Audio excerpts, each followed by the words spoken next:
Mr. Chairman, thank you for this courtesy. Mr. Ranking Member, my favorite Republican from Alabama, thank you for your courtesy.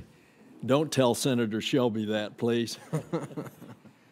I just wanted to say publicly, Mr. Chairman, that I have seen the Secretary on a daily basis perform his duties in the last several weeks as we have been going through the turmoil of, after an awful lot of hard work by a lot of people, including the Secretary, of one of the best high-speed rail projects in the country because it's ready to go. The environmental studies, it's the right-of-way right down the middle of Interstate 4 from Tampa to Orlando, eventually to Miami. The recognition that Interstate 4 and Interstate 95 in 20 to 30 years, you can imagine what it's going to be like in that period of time. And here we have an opportunity of an alternate form of transportation where the United States is 30 years behind Europe. And now high-speed rail is all over Asia.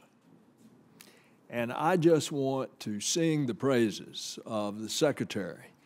He has worked with the state of Florida, despite the governor of Florida trying to reject the funds, and over has worked with us in order to give us time to try to work it out, to show the governor that his conditions are met, that the state of Florida will have no financial responsibility, that it will all be a privatized matter.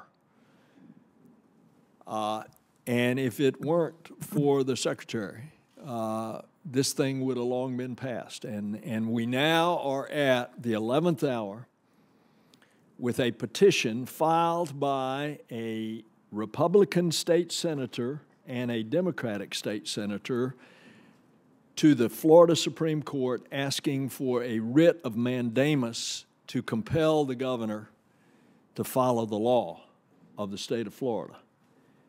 Oral arguments are this afternoon, and we are expecting, because the Supreme Court took this quickly yesterday, we are expecting an imminent decision. And I just want to thank the Secretary again for him being willing to work with us to extend the deadline, to try everything possible that we can to make this happen. And so too, depending on what the decision is of the court, we may come back to him and ask him again for another extension, depending on what the Supreme Court says. So I wanted to put that on the record to corroborate your kind comments about Secretary LaHood.